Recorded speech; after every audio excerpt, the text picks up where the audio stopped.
All right, we will go right into questions. First question will be from Todd Kim. Good morning, Fran. Could you just talk about some of the concerns you have about Utah, and in particular, Brandon Carlson? What kind of matchup difficulties might he cause? Well, he's a really good player, very versatile, long, stretches the floor, really talented. But they got a lot of guys that can score, and they really move and share the ball, and I've been impressed with how many different guys they have that make plays and can score. Tom Kaker. Fran, you'll be playing at altitude. Does that impact? How do you prepare for that? Does it impact you at all? No. Tyler. Hi, Fran. Was just wondering with Logi, what you kind of see as the next steps in his development, and kind of how you want to try to help get him there. Well, I think you're seeing it right before your eyes. He just keeps getting better. He's a versatile guy. He's really good defensively. He's got great defensive instincts and rebounding instincts. But he can pass and catch and shoot. He's got skill. He can post up. And with him, it's just a matter of getting more opportunity and continuing to develop his confidence. Elliot CL. Hey, Fran. I think I heard, correct me if I'm wrong, but I believe I heard that Owen is going to work with Luka and Frank Garza this offseason to make a step forward in his game. I guess, did you know about that? And do you know how that all came together? Yeah, I'd be in favor of that. Absolutely. Yeah, but it's not something we've talked about. John Steppe.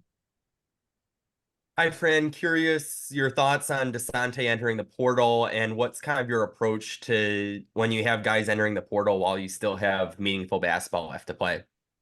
Well, he had surgery, so he couldn't play. So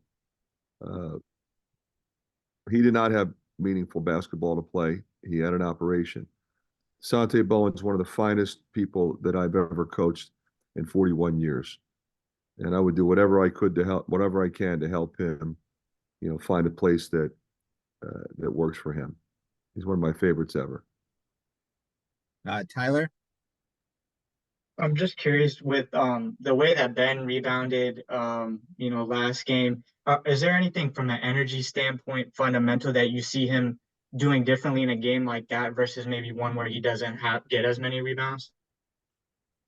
No, I mean he has the capability, and it's just a matter of him, focusing on doing that. He's always been a scorer, but what's been impressive about him lately is he's done both, and that's what we need him to do. Tom. Fran, the portal is open though, and I've heard a lot of coaches talking about this, that it's just not healthy when you've got postseason play. What's your kind of view on the portal being open at this point? Just another ridiculous, idiotic move. The portal is nuts anyway.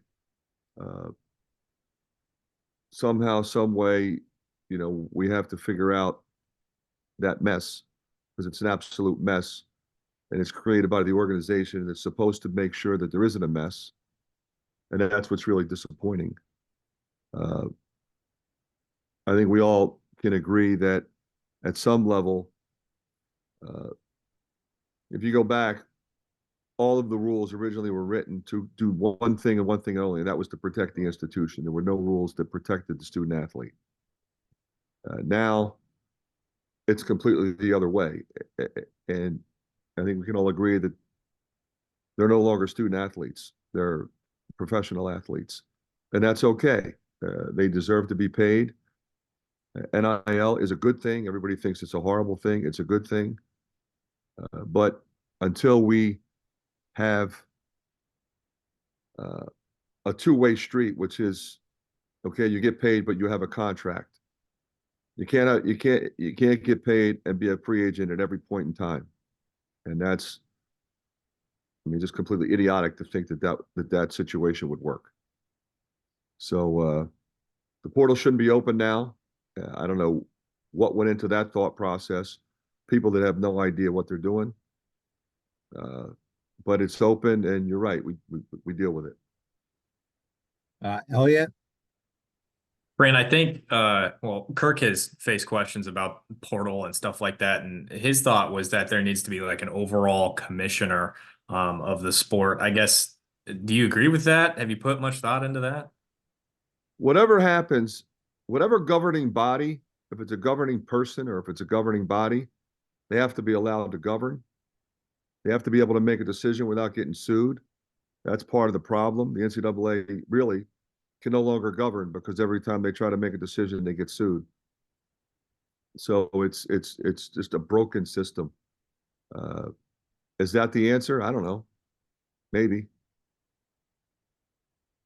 All right. Sounds good. Thanks, Coach. Thanks, guys.